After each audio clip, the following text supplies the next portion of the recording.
The views and opinions expressed do not necessarily represent those of Access Fort Wayne, the Allen County Public Library, or any other supporting group. Get involved with Access Fort Wayne and make your own television programming. Call 421-1250 to find out more.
Parkview, Wabash Hospital for a special sneak preview of the new 80,000 square foot Parkview Wabash Hospital. We're going to gather photos, videos, interviews with hospital leaders. Interview will be available with Marilyn Custer Mitchell, who's the president of the Parkview Wabash Hospital, as well as the Lynn Lou DUDO Parkview Physicians Group and the OBGYN, who is the newest addition to our hospital care team. Yay! Parkview Wabash Hospital, dedicated this year, 2018.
Guard, line up.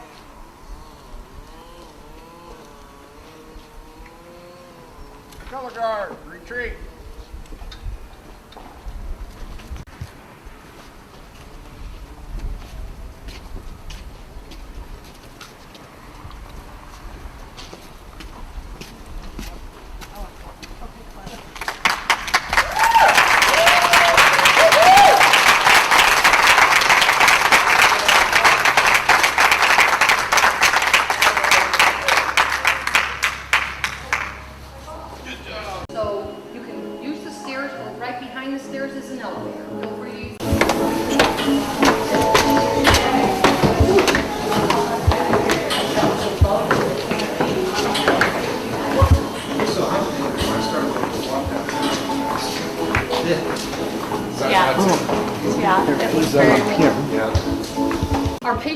other areas are on the second floor.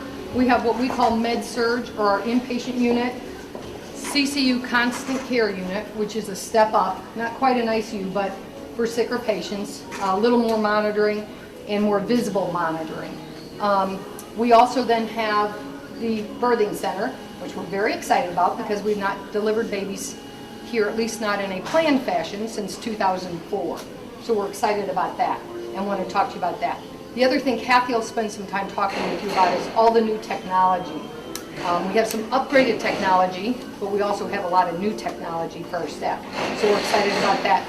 So we're going to go down, the upstairs is a rectangle. We'll go down the hall and stop at a constant care unit room and 2 med surge rooms.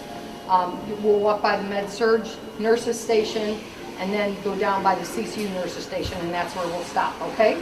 If you have questions, just ask. Sound good?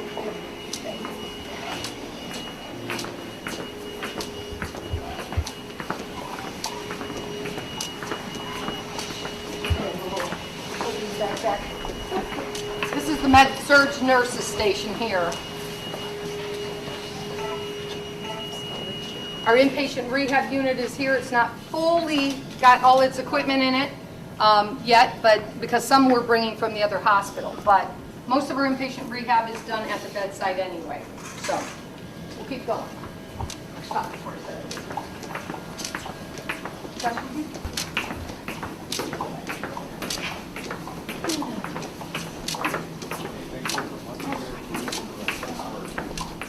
Come around here.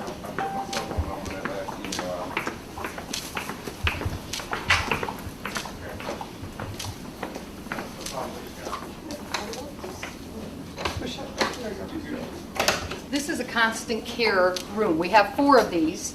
So again, it's a higher level, a step up, not quite an ICU, but 4 of these rooms, they have blinds in the doors and the windows. We have windows in so the nurses from the station can see in. And Kathy can talk to you a little bit about some of the technology. One of the newer items that we have is an integration with our monitoring, which we will have someone in Fort Wayne as far as the telemetry part, which is monitoring the heart.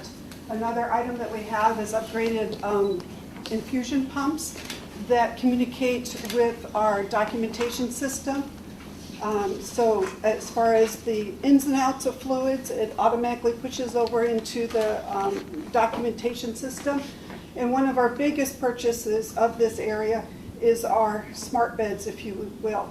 The bed talks to the patient. If we have a patient that is should not get out of bed, when they start to move, it tells the patient, do not move, and then it repeats that several times and it activates the alarm. So that way we can decrease patient falls. It also, if you have a disease process where you have to have the head of the bed elevated at a certain degree level, if the patient tries to move it either higher or lower, the bed will talk to the patient as well and said, you're not authorized to make this command or something along that line. Also, when the bed is plugged in and activated, it illuminates some safety devices on the floor. So the nurse doesn't have to come in and bother the patient at night. The bed illuminates whether the bed is in the lower position, whether the bed is in the locked position, whether the bed is in the alarm position, and it illuminates on the floor. So the nurse in the middle of the night can see that the patient is safe. Right here we've got 2 med surge rooms set up. You'll see they're very similar, a little smaller, so come this way.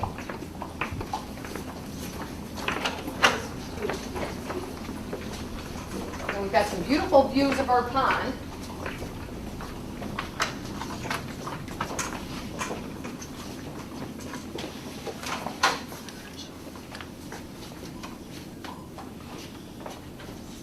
Of course, we've got a tent in the way right now, but same beds. You can also, if you want, open the door in the corner. That's our restrooms. Those are, we call them European restrooms. It's the toilet, sink, shower, one big room, all tiled, and we can pull a curtain for the patient to take a shower. But it gave us some opportunity to save some ADA compliant. We didn't have a separate shower that way, so If you'll notice in this room, They'll open those doors and look. and this room is one of our lifts are in this room lift, and we're able to move a patient from one bed to a stretcher or the stretcher to the bed, thus keeping the patient safe and as well as keeping the staff members safe as well to eliminate any back injuries due to the heavy lifting of that patient. Also the bed folds out into a, the couch folds into the bed so the family members can sleep in the room if they would like. Any questions in this area? And this room also has the same technology as the CCU rooms as far as monitoring the telemetry in Fort Wayne, in a bunker, if you will, where the nurse also monitors here, but if she's in another room with another patient, the telemetry nurse in Fort Wayne notifies the nurse here that there's a change in the cardiac history that the patient has. So it's another safety device that we have to keep our patients safe. Same beds as well. Same beds as well. So, all of those are new throughout the facility, so we're excited about that. Okay, we'll head towards family birthing center. These back elevators are, it keeps the patients out of the public hallways downstairs.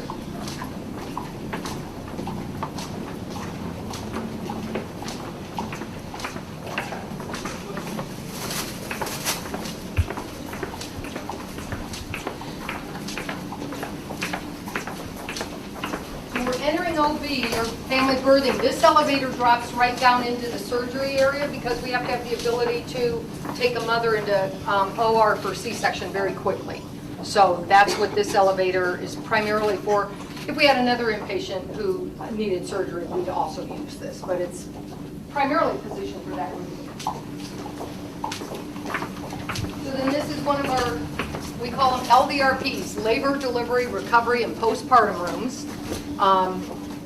Again, has a lift. The second room does not have a lift.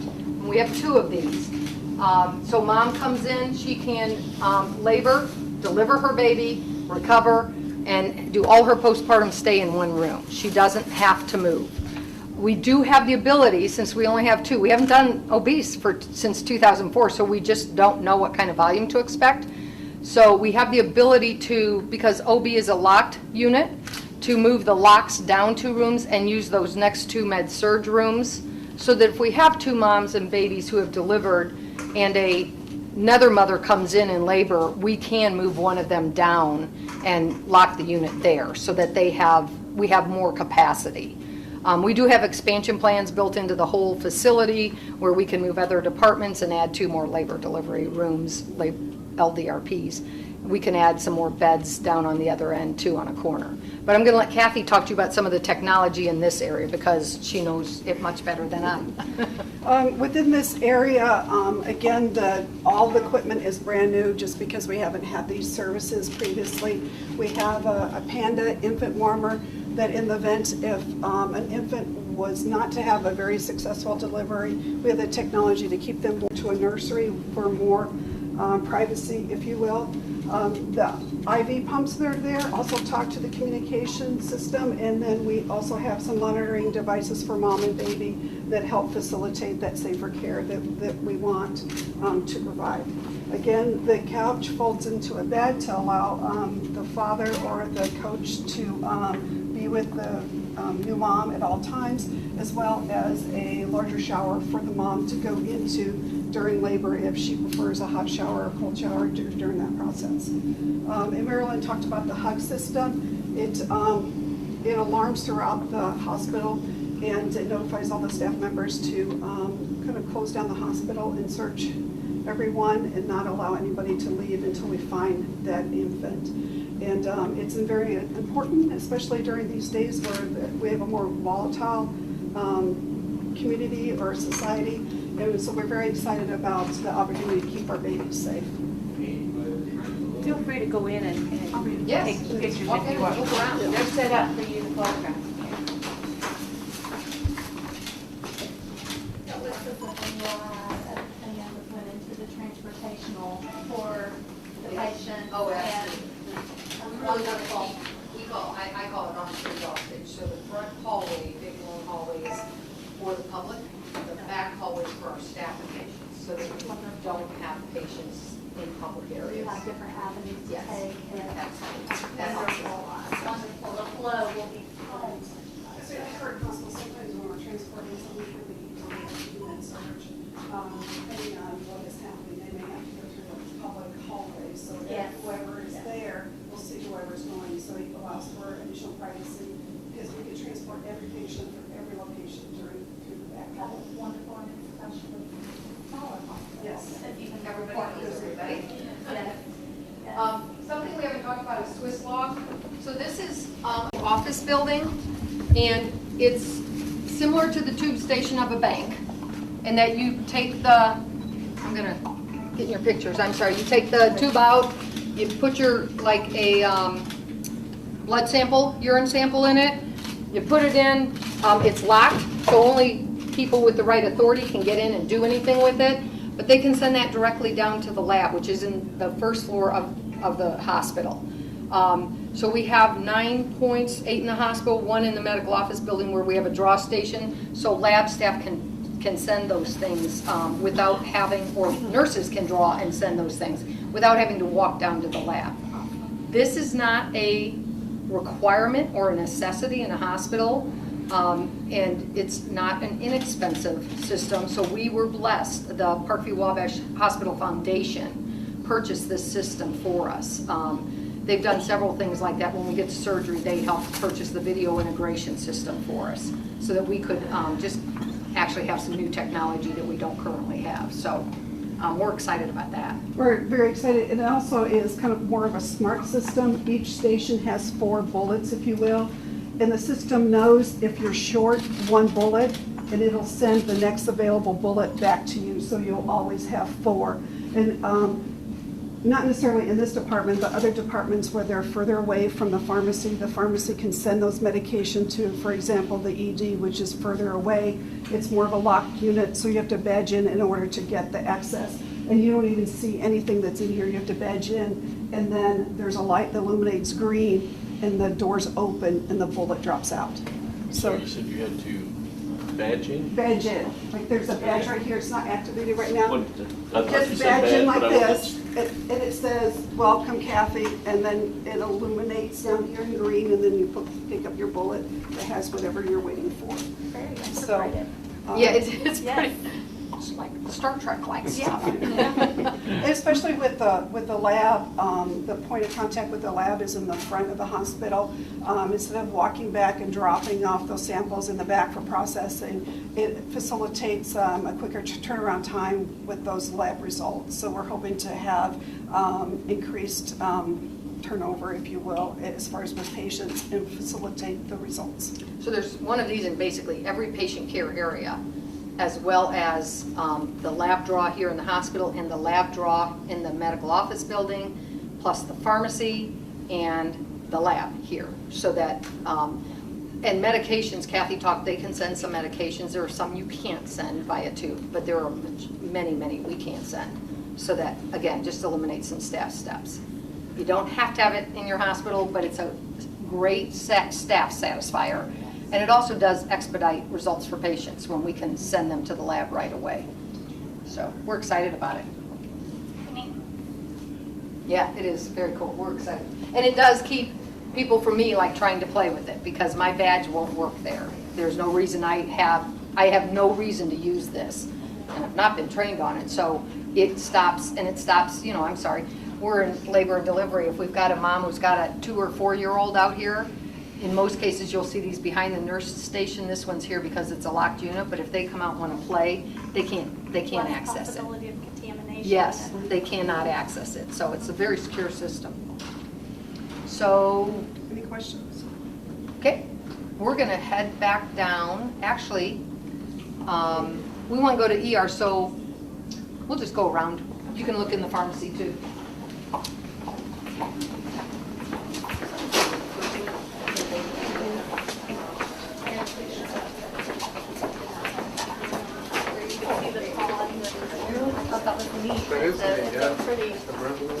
So this is our pharmacy. Pharmacies are locked departments for obvious reasons. Pretty much no one but pharmacy can get in there. Security has the ability to get in if they absolutely need to. but Kathy and I cannot get in the pharmacy when everything's locked down. We shouldn't. There's no reason for us to be there. The window is here because we do provide outpatient pharmacy services for our coworkers. We do not provide outpatient pharmacy for the public, but that's their area, just so you know. We also have artwork. If you didn't notice, all the artworks from Wabash County wanted a very open, welcoming area, so we very purposely designed it that way. Registration booths are back here. We did design the hospital for our patients. Most of our patients come for lab, radiology, and outpatient surgery, so we tried to keep those things near the front. So registration's right here, lab and radiology are right there, surgery's right back here. So patients don't have to go too far if they're coming in for those things. We will walk past registration and past the draw rooms into the ED, and I'll stop in the ED waiting room and talk to you about that in a minute. And we do have a player piano, again donated by the foundation. We thought that was a wonderful thing for them to do for us. So we're thrilled with that.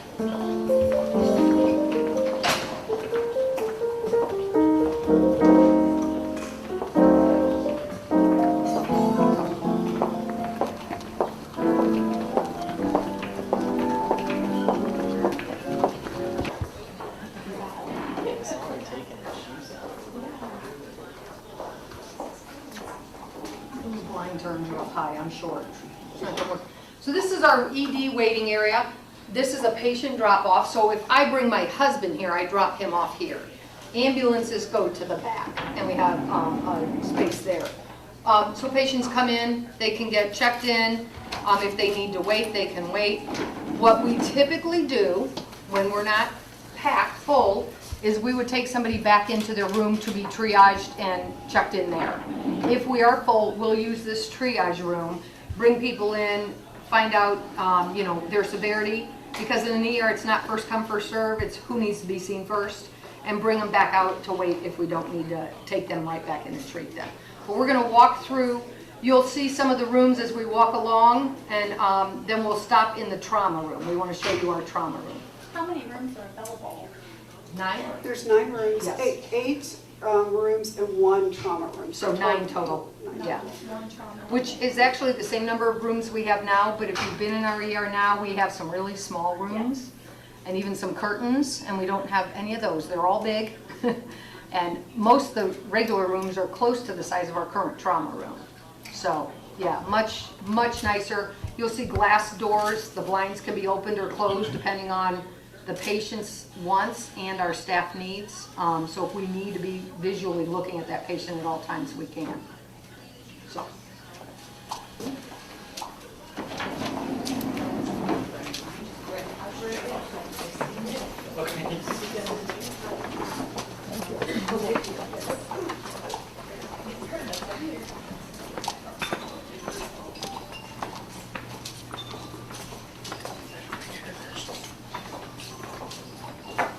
So this is the ED nurses station, and you see the blinds. Let me.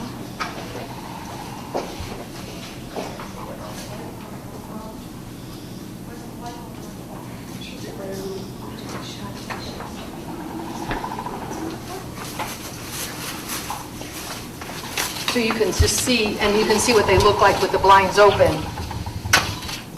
They all look exactly like that except the trauma room, which we want to show you. There's the ambulance entrance. So the ambulance would pull up and we pull patients right in here for trauma. Just out past that big post you see is the helipad as well. So if we need to take a patient and put them on the helicopter, we can go right out past that big post and out to the helipad, very close to our ER. But this is the trauma room. And Kathy can talk to you more about technology. A lot of it's the same as what she's already talked about, but feel free to walk in and look around. There's just 1 or 2 differences within this area. It has the overhead high density light, so if we're doing suturing or a chest tube, a different procedure, we have that. Instead of just the overhead lights, we do have the high density lights. This room also has the lifts, and primarily this room is used for major traumas like car accidents, or if a person has fallen down from 30 feet or that type of thing, they would come here. The ambulance entrance, as Marilyn said, is right here, and they would come right here.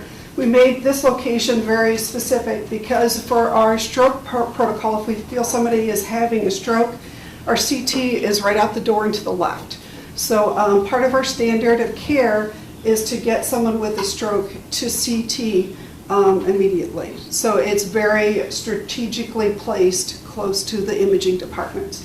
Also, this room has the higher level of monitoring similar to the CCU, as well as the bedside documentation. It also has a surgical scrub sink for any procedures that the physician or the nursing staff are doing. It's available here. And you're more than welcome to come in if you'd like.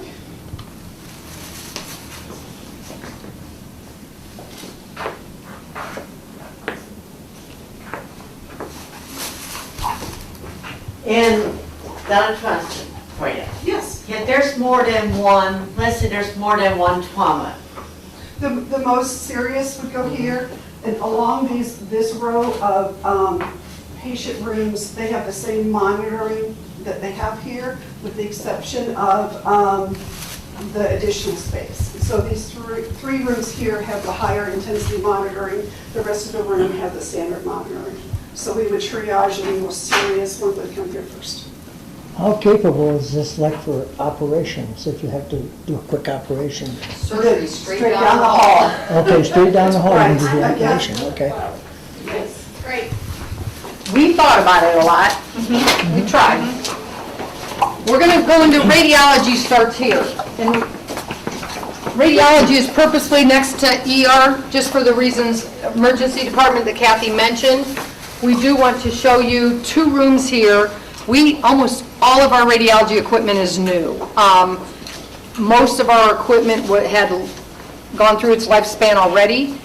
So we are bringing over one ultrasound machine and one mobile X-ray that were fairly new. Everything else in radiology is new. We want to make sure we stop and show you CT, a brand new CT, and the nuclear medicine machine. So we're going to take a turn and do a little, this big loop we're going to make is all radiology. So come on this way. This is the CT scan.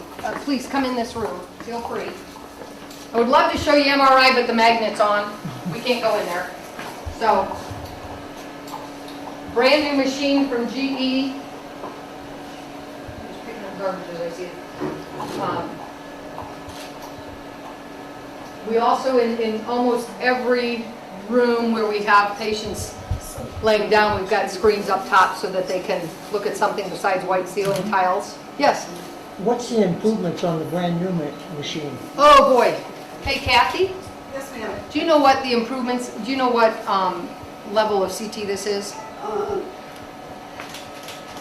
We'll find out and let you know. I don't remember the, Can you just remember anything special? It's the same as the current one. But I think it's a 64 slice. 64 slice, and then it has higher definition is what the quality is a little bit better.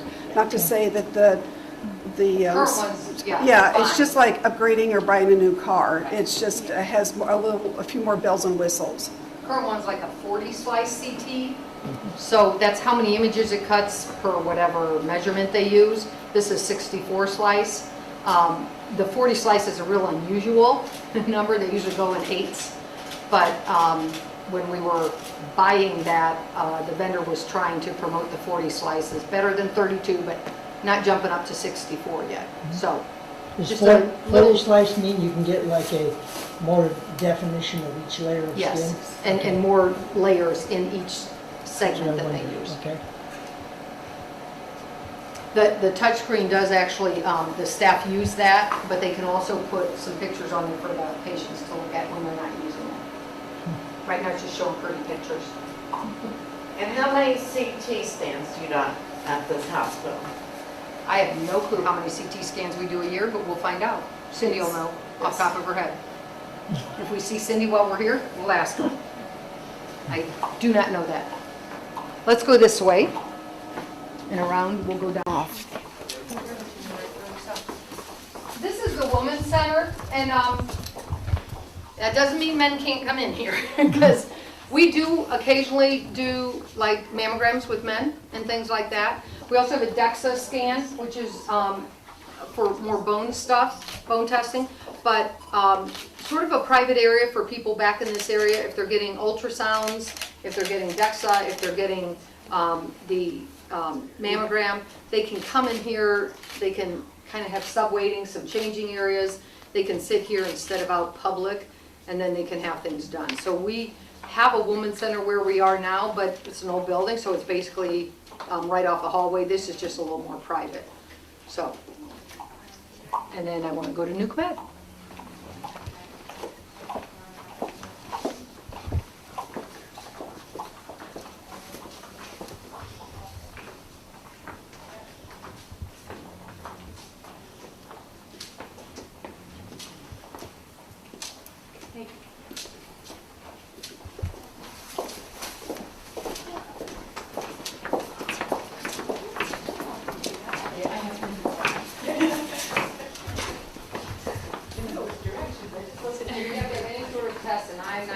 Kathy may be able to help us with nuclear medicine. This is where it's done. This is a scanner.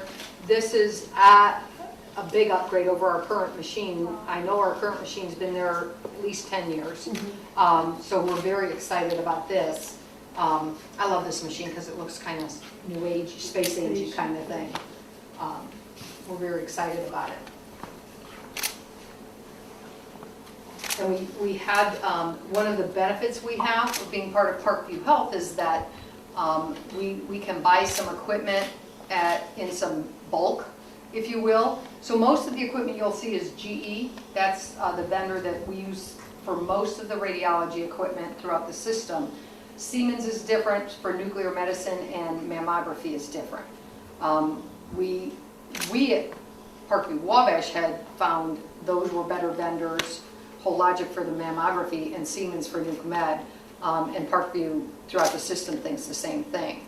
So we were really lucky. The cancer center in Fort Wayne's being built at the same time, and so we were able to bulk buy some equipment, and that helped us a great deal. Yes? Can you tell us what nuclear medicine is? I'm going to let Kathy try. Okay. We need Cindy here. Boy. For this machine, there is an IV that's placed, and there is a substance that is injected into the body that is safe doses of radioactive material, enough for the images to show up on the machine. So there could be a higher definition of tissues and organs that the physician is able to determine if there's a disease process that is going on. So sometimes in CAT scan, they'll inject a dye, and then the CAT scan watches the dye go through your system. Same thing for nuclear medicine, but they're just different types of tests.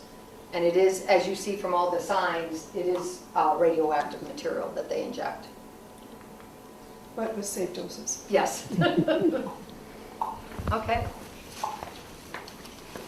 To surgery. We're heading the back hallway here we're in. So it's the back hallway for our staff and for patient transport. The actual lab is back here. So this is where staff in different areas will tube samples. So I had to Monday. I had this on the Monday. Did you? No, this coming Monday. Oh, okay. Not here. No. Old hospital still. No, I actually in Allen. Oh, okay. So I had to, yeah, my cousin works at Parkview and Daniel. Oh, okay. So I Great. have Parkview in my last one. I don't blame you. I want my cousin. Hello. Hello.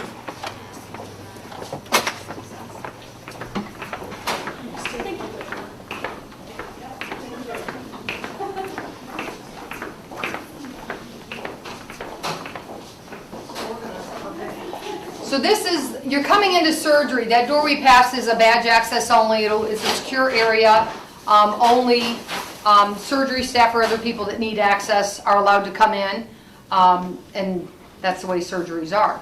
We're going to go in and look at the 2 ORs. We're really excited about them. We have booms you'll see coming from the ceiling, which are holding some equipment, some gases and anesthesia.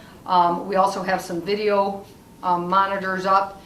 And so you'll see all of that. Our ORs, we have 2 ORs and 1 endoscopy room in this hospital. The ORs are bigger than any OR we have now. codes for ORs have changed over the years. So we have ORs in the existing hospital about the size of our endoscopy room here. So, but equipment keeps getting bigger and more equipment's needed in surgery. This is the elevator that comes is right outside of ORs, right ahead. So we'll come out through here.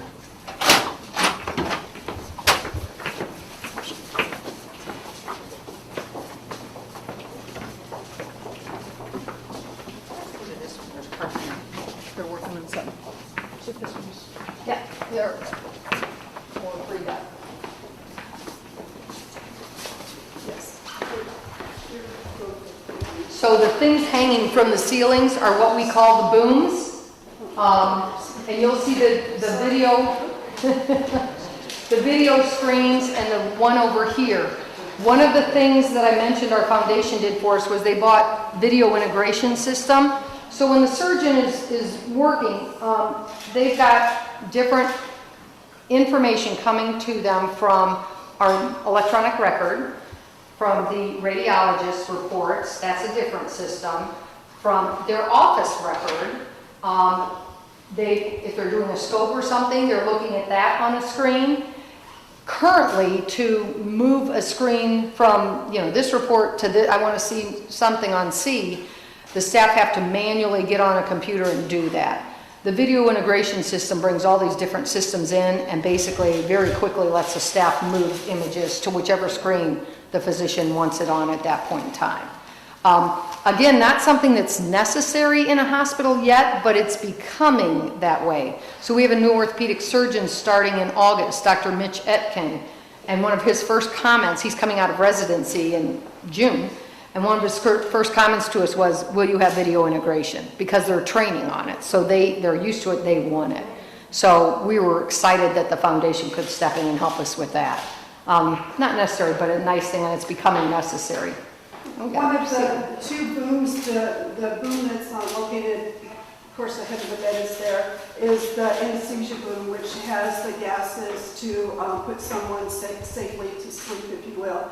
We also, one of the improvements that we have is a Pyxis medication dispensing device strictly for anesthesia, which we don't have in our current hospital.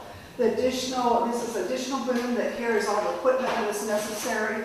And all the cords, all the outlets are here, and they're powered by emergency power, so if we were to lose the power, they can still conduct surgery as well. And so all of those are here. The other improvement that we have is the high intensity lights that are here, and most of the time people are sleeping by the time they get in here, so they don't know that the overhead lights go out, and they use strictly the high intensity lights in order to have a more efficient surgical procedure. Also, the substerile room, and right behind the window that is here, the surgeon or the surgical staff come through, they scrub and become sterile, and then they enter the room, usually, I want to call it rear end first, and then they come in this way, so they're clean, and then they continue with their sterile process. And normally this room is very cold during a surgical case, and that's to reduce infections. The infections don't like warm like it is today. It's usually more on the colder side. So everybody was... The Pyxis machine Kathy referenced, Pyxis is an automated medication system. So we have them on all the patient care units. So a nurse has to go, they have to log into the system and they have to tell what patient they're getting and what medication they're getting, so that we can track what medication, and the record will track that it was actually administered. That's an automated system for the anesthesiologist. So the only people who can access that machine are the anesthesiologist. So it gives them all their medications right here. They can access it. We don't have to have staff getting into medication and bringing it to them. It's all there for them. So that is something nice for us, and we're excited about. Again, the patient safety. Absolutely, patient safety issue.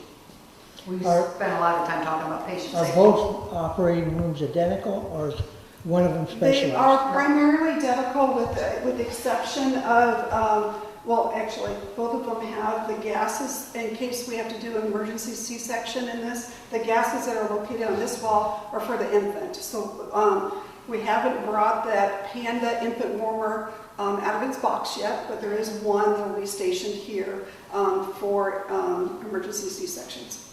So they're just mirror images of each other. Yeah. Any questions? Okay. Another area we're excited about. We're going this way.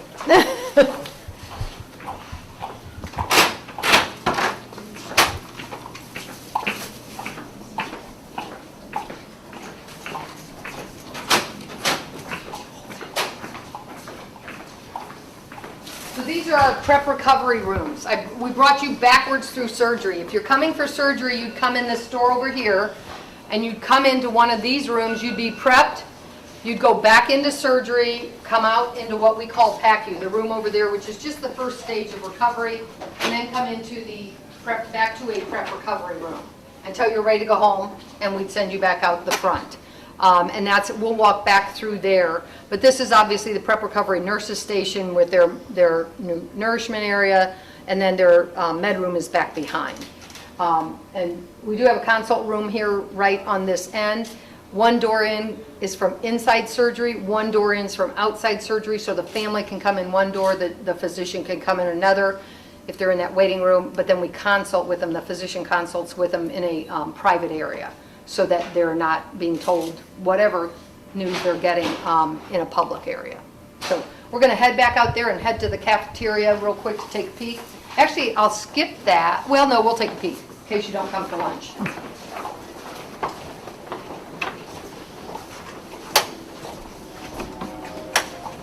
That's a surgery waiting area, if you will.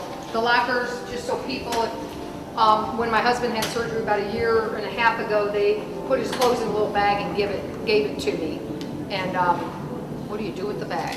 So you can come pick a locker, you know, open it up, stick your stuff in, lock it up, and walk away, and you just have to keep the key. So, okay. We'll go take a peek at the cafeteria and then go to the medical office building very quickly. Lunches are ready. This is in the,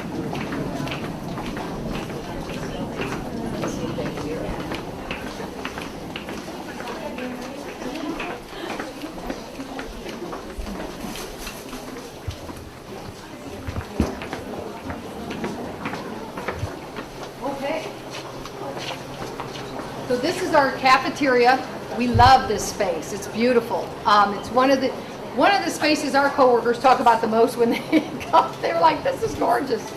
And we're going to come back here and let you have lunch. But I just wanted to peek in case you aren't able to stay for lunch. We do have the ability with our serving area. We'll be able to serve a lot more variety than what we serve now. We're excited about that. And if you came to our cafeteria right now, you wait in line as you go through. And if you just want to drink, you're in line behind everybody else. So this has stations, so if all you want is a drink, you go to the drink station, you check out. So it's much more efficient. Our staff actually have more concern about waiting in line because they're trying to get back to their area, and they've always said, what can we do about that? And so we tried to address some of that here. But we're very excited about this. Oh, we do have the outdoor patio. They're actually laying pavers today where we will have some outdoor seating, and that we're hoping to get put in here today and tomorrow. And we're excited about that too. Just number one, the light that comes in from there, but also the ability for people to go outside and eat if they want on nice days. You might not have wanted to do that yesterday. It was a little warm, but have the ability. Our landscaping company is bringing some of the cornerstones and over and going to do some landscaping with those, so we bring some of our history with us. They're hoping to also get the arch off that was over the door of the original hospital and bring it over. It's 100 years old, so we're hoping it doesn't break, but as I told them, if it stays here at the current site, it'll get torn down, so do your best, and we're going to try and bring that over. And they're going to incorporate that into the landscaping as well. So trying to bring some history with us. So Yeah. the old hospital, after this one opens, the old one, everything is over here now. Everything is here. We will close that one. June 27th, we open here at 6 a.m. We close that hospital at 6 a.m. So everything moves. I want to take you into the medical office building very quickly. I want to show you especially our infusion rooms and our cardiopulmonary rehab, and then we will come back here for lunch. So, we have a connecting hallway. Hello.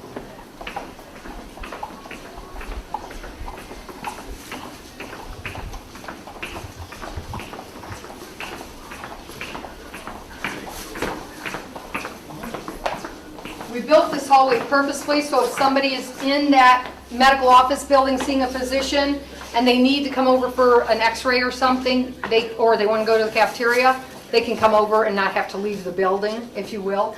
So this is just the connecting part here.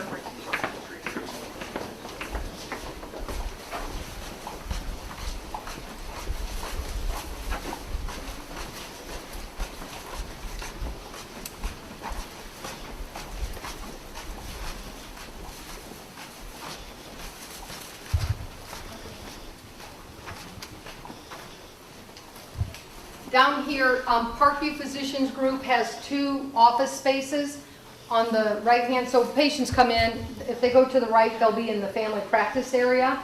They come to the left, we'll have our obstetrician and our orthopedic surgeon and podiatry working over here. We're going to go upstairs. When we get up there, there's another suite, office suite, that'll have some of our PPG specialties as well as other specialists who just rent space from us. We have a lot of visiting specialists. We're going to go to the left side, which is the hospital space where we have infusion and cardiopulmonary rehab. Elevator there if you'd like to use it, or we can take the stairs. Either one's acceptable too.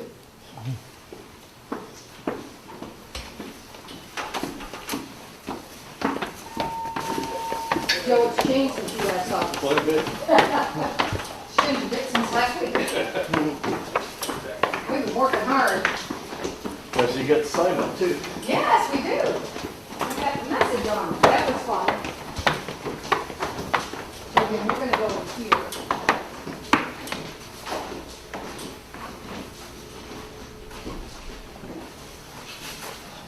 Go in the right door.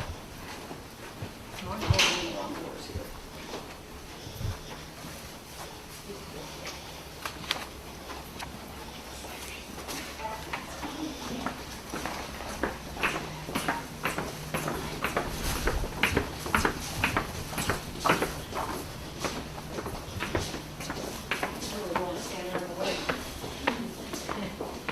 So this is our infusion room. We do a lot of chemotherapy. We do a lot of other infusions, whether it's blood transfusions or IV antibiotics, things like that. This is typical bay. We have 6 bays. We also have a private infusion room. So if somebody wants privacy, more privacy, or they need it, the nurses, or they're sicker, we have that ability. We like this because our patients have a wonderful view while they're going through infusion. So a new space, we've been doing infusion though for years and working with PPG Cardiology and the Cancer Institute, oncology, wrong specialty, and the Cancer Institute. So we're tied to them, and so our oncologist, Dr. Pennington, is tied to the Cancer Institute and is working with them on things. When a patient, if they get sent, if they just come see Dr. Pennington, they can get all their care here. Even if they end up going to a subspecialist in Fort Wayne and they need chemotherapy, they can come back here. So we love that we can offer that service close to home for our patients. How many infusion suites do you have here? We have 6 bays, 6 of these bays, and 1 private room.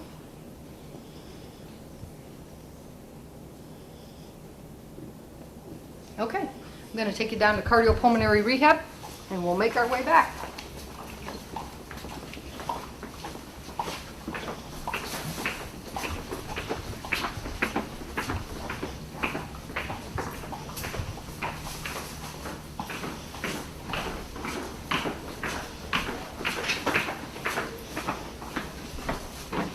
Someone needs to hold that open real quick.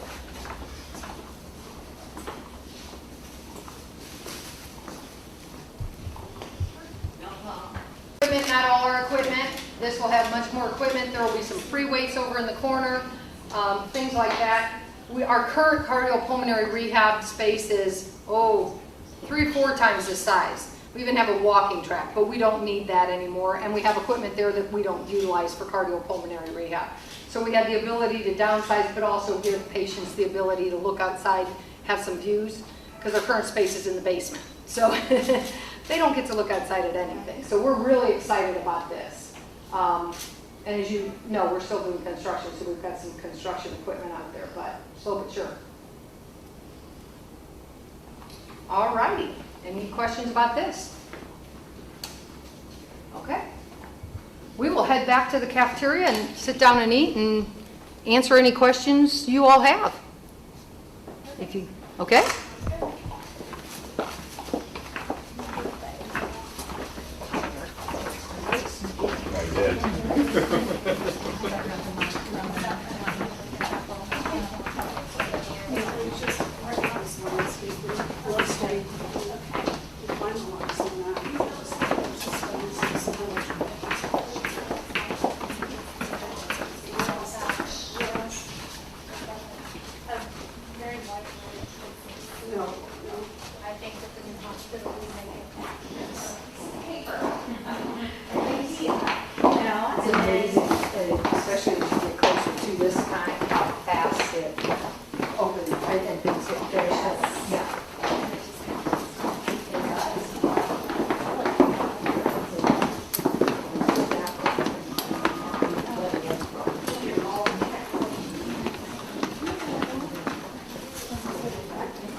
I'll be right back.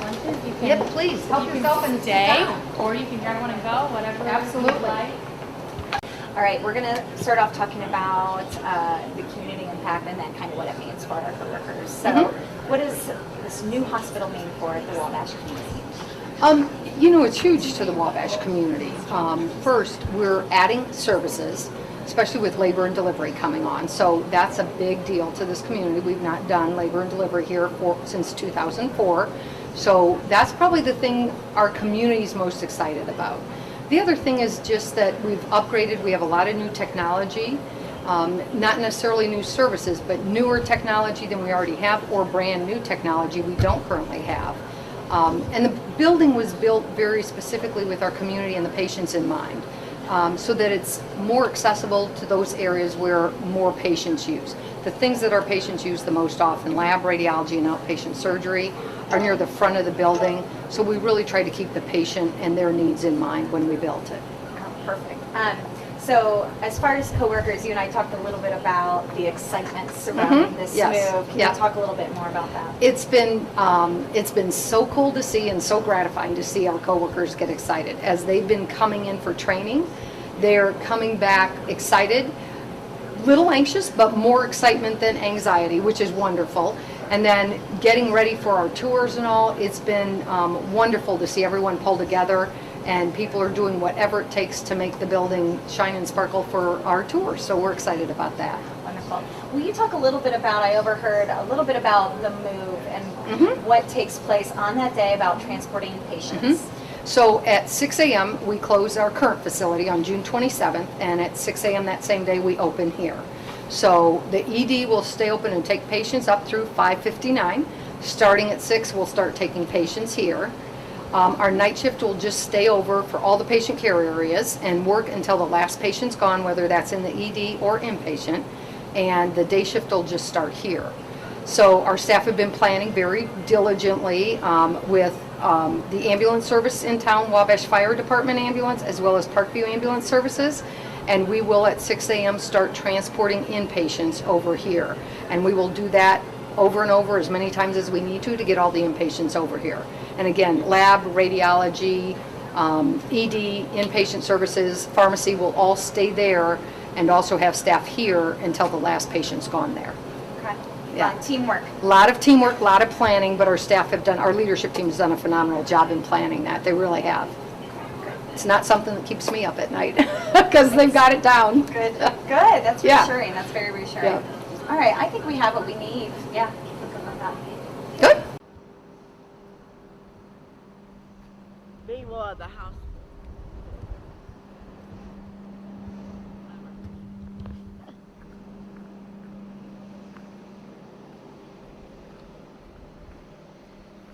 There's not a trust, Shelley. Right there. No, I ain't saying, right there is the trust for the Chellick Hospital. Oh, okay. 710 North East Street. I know they don't like me.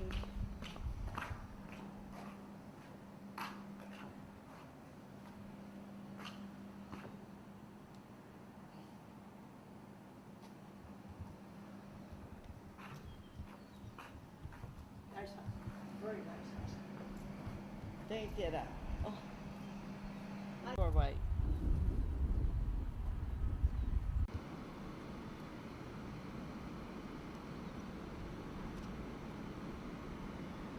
Aiden, and your name? Carson?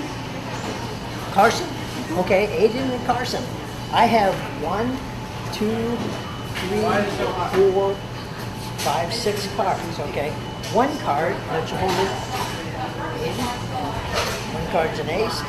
But these other cards here are just blank cards. These other 4, okay? I'm going to take one of these blank cards and trade it for your ace, okay? Here's the ace, goes here, and now look at this. Ace, ace. I have 4 aces now. Okay? Wow, huh? Okay, I'm going to trade this ace for that king.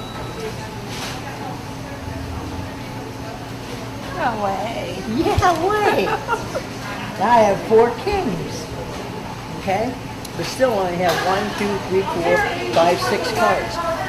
Let's trade that blank card for this king. Okay? And now we're all blank again.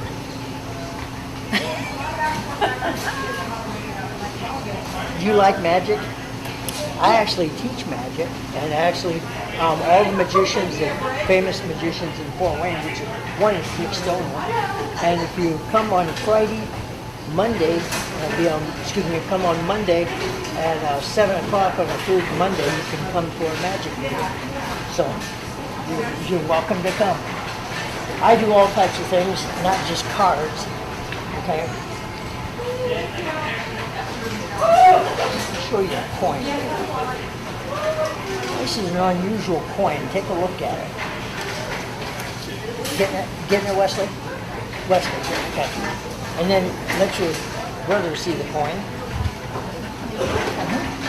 That's actually a real coin. That's a English pence, they're called. Okay? And a pence is worth about 2.5 cents instead of a penny. But they don't make dollars over there, they make what they call pounds. So 100 pence, 100 of these big pennies will make what's called a pound instead of a dollar. Okay, and you're right-handed, right? Yeah. Okay. All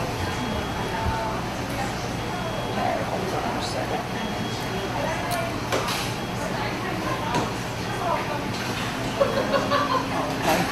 Okay. Okay, let's see. What I'm going to do is have you stand up here so the camera can see. Okay? I have that penny, and look, it's almost the same size as the 50-cent piece. See that? Yeah. So hold you're right-handed, right? Yeah. Hold your right hand out. I'm going to put this in your hand, the big penny and the 50-cent piece. Close your hand up. Okay? Put your hand behind your back, both hands. Put 1 coin in each hand. Put the big penny in one hand, the 50-cent piece in the other, okay? I'll bring them out like this. Okay, now, if you got real sensitive hands, one of those coins are going to feel bigger than the other, does it? Does it one feel bigger? Okay, which one feels the biggest? This one. It's probably the 50-cent piece. Let's show them the camera and see. Yep, can I see the copper penny in the other hand? What happened to the copper penny? What this is called is close-up magic. It doesn't get any closer than this. It happened right in your hand. Do you know where it went? See his long hair here? It's behind his ear. It's behind your ear. How'd that get back there, huh?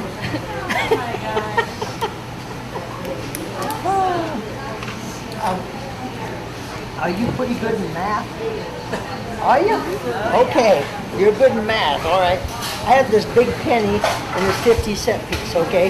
How many coins are here? 2, right? Okay. With these 2 coins, this is that big penny and the 50-cent piece.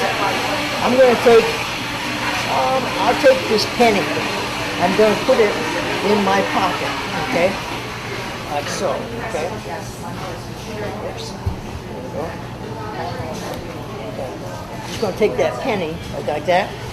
It's going to go in my pocket, like this. I'll put this up here, okay? There. Okay, it went in my pocket. How many coins do I have now? 2, that's right. You're sharp. I didn't fool you, did I? I saw you take those apart. Did you? Okay, watch this then. I'm just going to take the 50-cent piece, okay? I'm going to put that in my pocket. Now how many coins I got? Yes! I have 2. I saw that one go. Did you? Okay, 2 right there. All right, take a look at that. So here's the penny, okay? Okay? Okay, this time, I'm going to go real slow for you, okay? I'm going to take the 50-cent piece. I'm going to put it in my pocket. See, there's nothing back there. It's going to go in my pocket like that.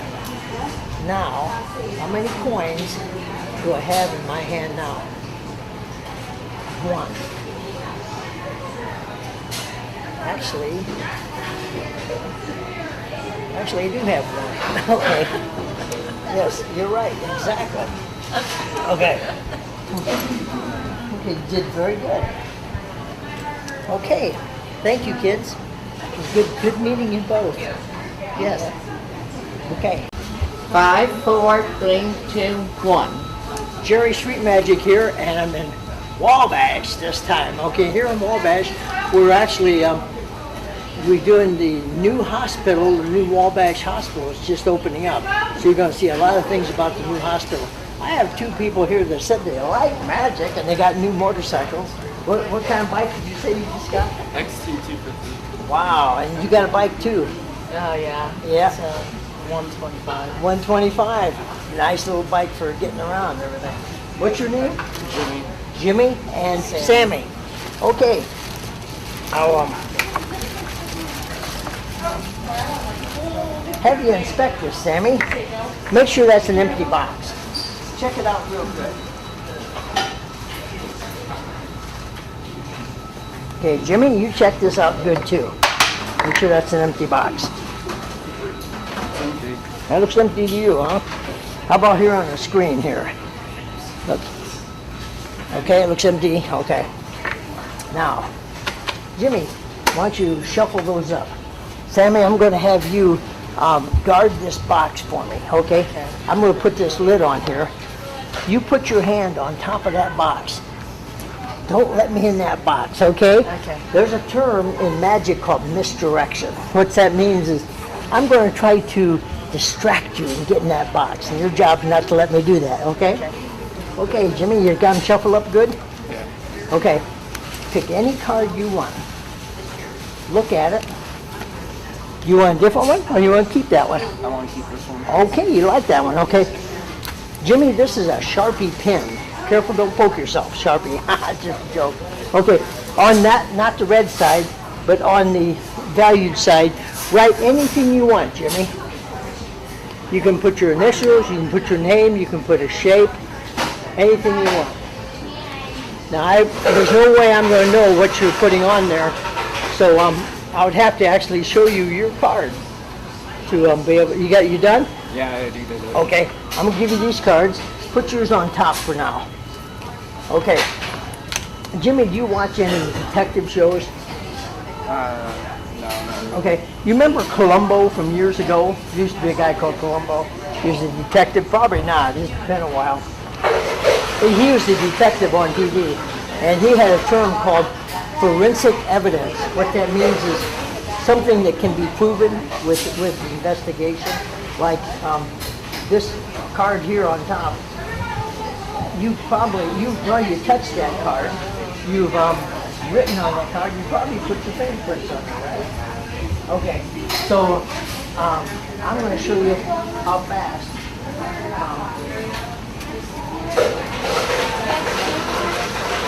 You tell me when to stop. Anytime you want. Stop there. Yeah, I'm going to put these behind my back. You see how fast I can find your card. Okay? I think I've done it already. See if your card's right on top. It is. Isn't that something? Okay. That is. It's Jimmy's card right on top. Okay, let's do this again. Say when you stop. Stop there? Okay. Okay. I'm going to put them behind my back. See if I can find your card again. Uh-oh. Jimmy, I think I'm having a harder time this time. Finding your card. Uh-oh.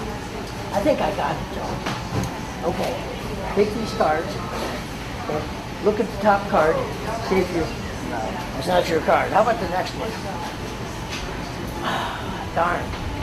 You don't have an out in case that happens? You been guarding that box? Huh? Go ahead and lift the top off. What do you see? There's a card in this box. Watch this. See it? I'll show the people home. See, there's a card in this box. But is that your card, Jimmy? Let's see. Okay. Take a look. Okay. Open it up. Yeah. Is your card in that box? Sammy, how'd you let me get in that box? I don't know. That's what magic's about, isn't it? You like scary? You like scary magic? Okay. Here's a rope. Okay. Check this rope out. You keep that card. Give it a pull. Give it a good pull. Okay. That's a real rope. Don't have any magnets in it or trap doors or nothing.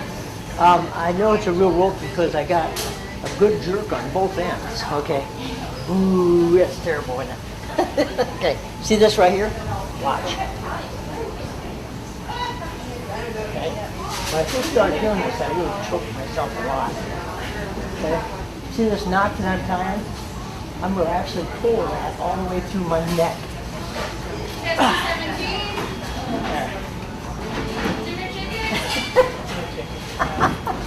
Okay. Okay. Well, let's go check out the hospital. And thank you, Jimmy, for doing some magic. Thank you. Did you ever want to be a magician? Did you ever like to do something? Didn't you? Okay. It's not that hard. Okay. We'll see you at the hospital.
And there's another member of the network, Parkview Huntington.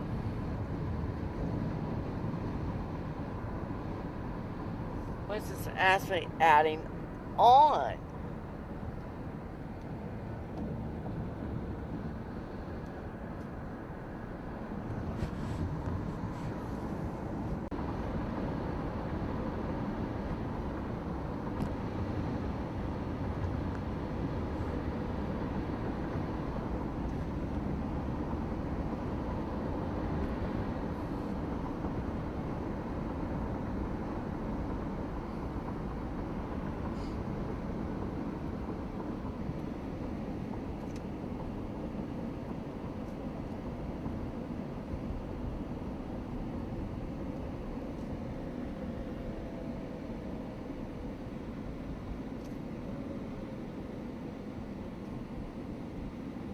There's Bob Evans. Tractor Supply, which you don't see too many of anymore. No, you don't see very many Tractor Supplies. We have one in Fort Wayne out of 30. The Fly A. It's a Friday. The 5A. Friday. You go in there and they say, what do you want? We have one Friday. One of them. Timmy's where they got that name from. Of course, to have a store in the city without a Dollar Tree. That's right. And a Walmart. 46 miles away from home. There's Parkview First Chair. Over there. Wow, they implemented us to a First Chair walk-in too.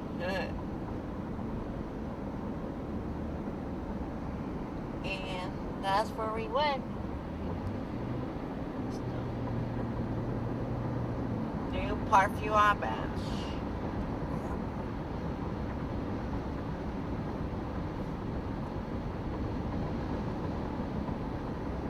Open 10/27 at 6 a.m.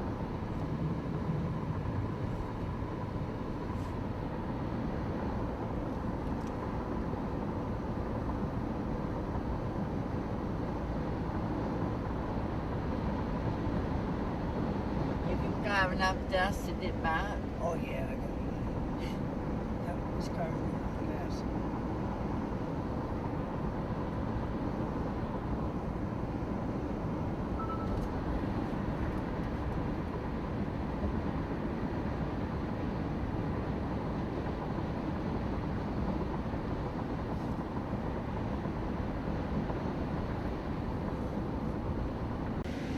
There's a medical building right there.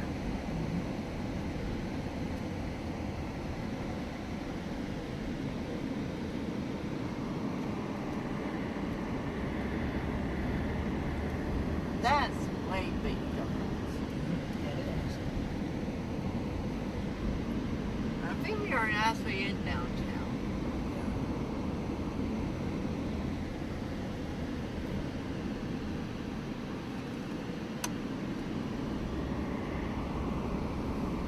That was the old Parkview Wabash. That's don't take for. Now we don't swing by Miss. Well, at the old. Through here? No, keep going. Yeah, go 0.6 miles. Oh, 0.5. oh.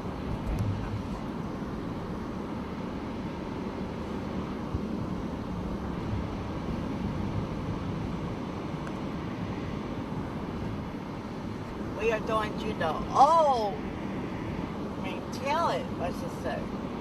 Tail it, that's Dormy Town, the old Parkview Wabash.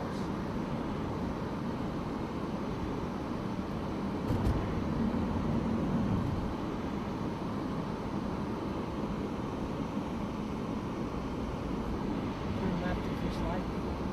Yes, because she got a hospital sign. Take the next left on Estate Street. best in 24. 24 business, yeah.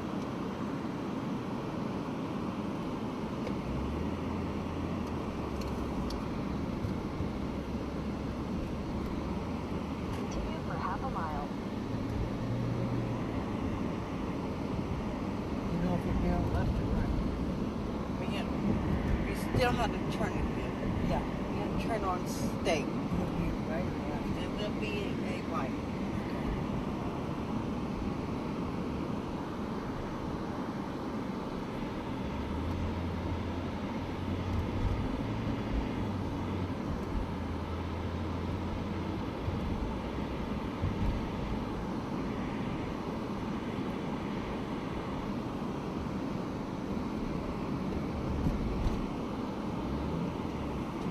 Right here. Straight, yeah, Straight. straight.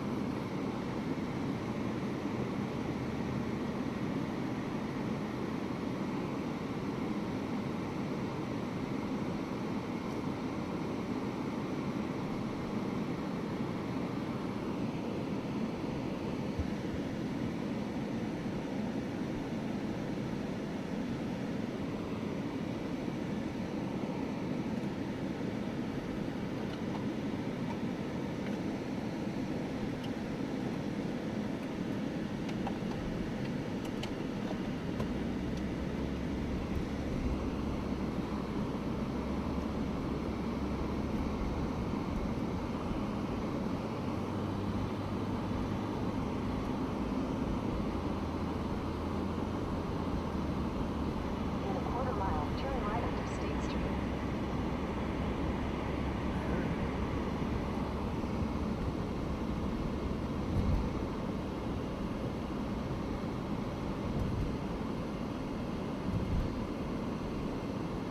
Take the second right onto State Street, then turn right onto Northeast Street.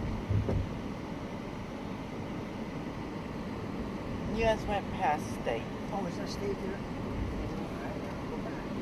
But you can turn on Take the next right onto Northeast Street. right here. That's where I think this street it was from the Buenos to me, but In 600 feet, your destination will be on the right.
Know your numbers. It's advice you'll hear a lot from your doctor when it comes to staying in control of your health. And some of the numbers your provider is talking about makes up your blood pressure. It's the force of the blood pumping out of your heart, also known as systolic pressure. and the rate it pumps at rest, the diastolic pressure. If it's high, you have hypertension, the household name being high blood pressure. Parkview Heart Institute President and cardiologist Dr. Roy Robertson explains these numbers and what is too high. We identify 120/80 as a normal blood pressure.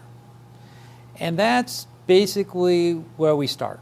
And then we've kind of look at blood pressures that are higher than those, and we kind of put them in gradation of relative risk. According to new guidelines by American Heart Association, more people are now identified in the beginning stages of high blood pressure.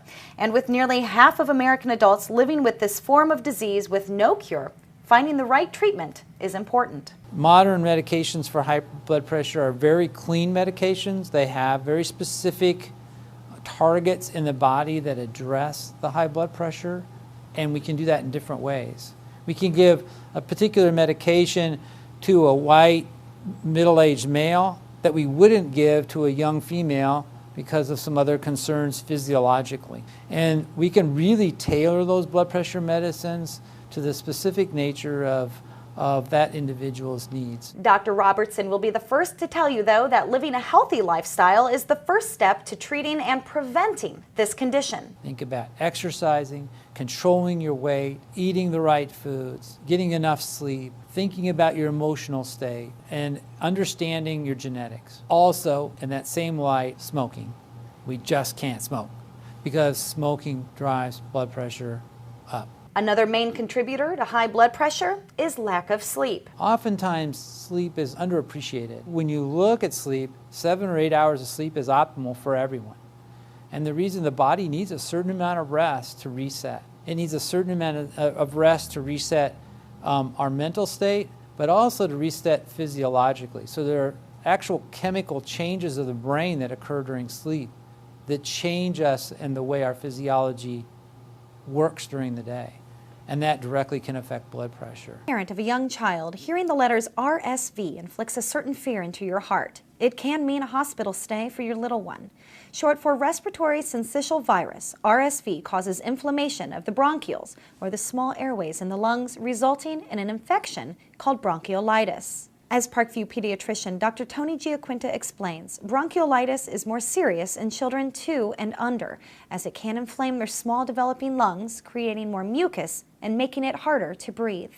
You're going to notice extra muscle use. So sometimes they'll use their rib muscles, sometimes their belly muscles, sometimes their neck muscles, and even their nose muscles to help get as much oxygen into their lungs as possible. Although bronchiolitis is one of the most common diagnoses and reasons to be admitted to the hospital for a child, a useful medicine has yet to be found. And that breaks our heart as pediatricians. We want to give medicine to your baby to help them feel better.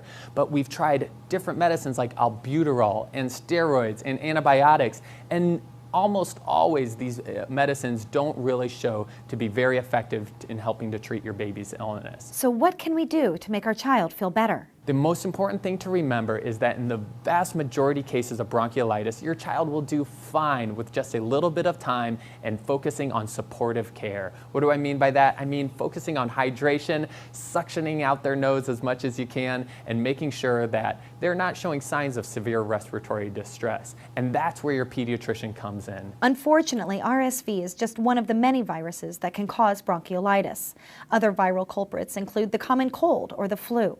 As we head into the colder months, Dr. Giaquinta has an important reminder for everyone. RSV is incredibly contagious. It passes like wildfire, especially in these winter months. But it is also completely preventable by washing hands. It is not spread in the air. It is not spread by coughing. It is spread by the human touch. As the infection will hit its peak in about 3 days, some symptoms linger or even come back. This can be frustrating. When parents ask me what is the best thing to help this get better, I say time. Time will heal your child's lungs. But until then, we might have to try some extra things like IV fluids and sometimes aggressive suctioning or occasionally oxygen. But overall, I want you to know that just with a little bit of time and tender loving care, your child will beat this infection.